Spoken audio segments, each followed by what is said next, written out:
இயேசுவில் பிரியமான அன்பு சகோதர சகோதரிகளே, இன்றைக்கு பலர் ஆலயம் கடந்து செல்லுகிறோம், ஆராதனைகளில் பங்கு கொள்ளுகிறோம். ஆனால் அவர்களுடைய ஜெபம் எப்படிப்பட்ட ஜெபமாக இருக்கிறது என்பதை அவர்கள் புரிந்து கொள்ளும்படியாக இந்த பதிவில் ஒரு கதையை உங்களோடு பகிர்ந்து கொள்ளப் போகிறேன்.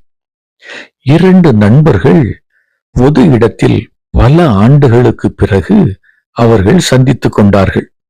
அப்பொழுது முதல் நண்பன் தன்னுடைய நண்பனை பார்த்து சொன்னார், "நீ மிகவும் கொடுத்து வைத்தவனப்பா.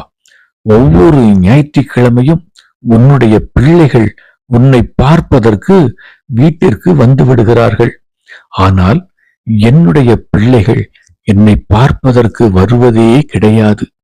வருடத்திற்கு ஒரு முறை மட்டும் வந்து எனக்கு துணிகளை எல்லாம் வாங்கி தந்துவிட்டு ஏதோ ஒரு சில நாட்கள் இருந்து என்னோடு பேசிவிட்டு அவர்கள் போய்விடுகிறார்கள்" என்று சொல்லி அந்த நண்பர் தன்னுடைய நண்பனிடத்தில் மிகவும் வேதனையோடு தன்னுடைய உள்ள குமுறலை பகிர்ந்து கொண்டார். அதற்கு 2வது நண்பர் சொன்னார், "நீ மிகவும் கொடுத்து வைத்தவனப்பா.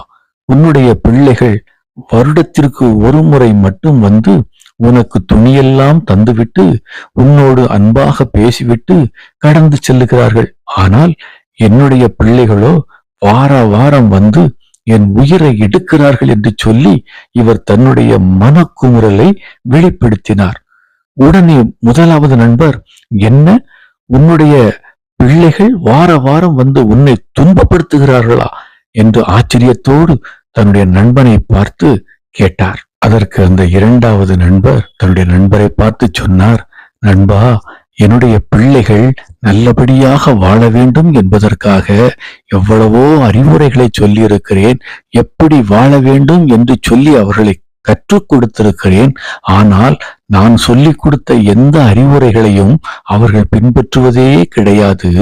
வார வாரம் வந்து என்னுடைய மார்பில் ஏறி உட்கார்ந்து என்னை மார்பிலே குத்தி குத்தி எனக்கு இந்த வீடு வேண்டும், எனக்கு அந்த கடை வேண்டும், எனக்கு அந்த தோட்டம் வேண்டும் என்று சொல்லி என்னை பாடாப்படுத்துகிறார்கள்" என்று சொல்லி தன்னுடைய நண்பனிடத்தில் கண்ணீரோடு தன்னுடைய வேதனையை பகிர்ந்து கொண்டு அந்த இடத்திலிருந்து கடந்து சென்றார். இயேசுவில் பிரியமான அன்பு சகோதர சகோதரிகளே, இன்றைக்கு தேவ சமூகத்திற்கு நாம் கடந்து செல்லுகிறோம்.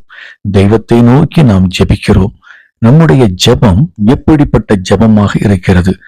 தெய்வம் நமக்கு கொடுத்த அனைத்து ஆசீர்வாதத்திற்கும் நன்றி சொல்லுகிற ஜெபமாக இருக்கிறதா, அல்லது ஊதாரி மைந்தனை போல எனக்கு அது வேண்டும் இது வேண்டும் என்று கேட்டு தான் தோன்றித்தனமாக வாழுகின்ற அந்த ஊதாரி மைந்தனை போல இன்றைக்கு நம்முடைய ஜெபம் இருக்கிறதா?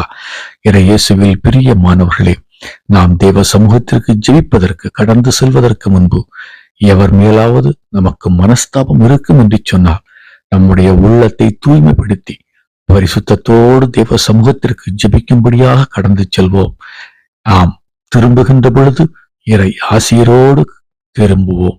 ஆண்டவர் தாமே நம்மை இன்றைக்கு ஆசீர்வதிப்பாராக. ஆமேன்.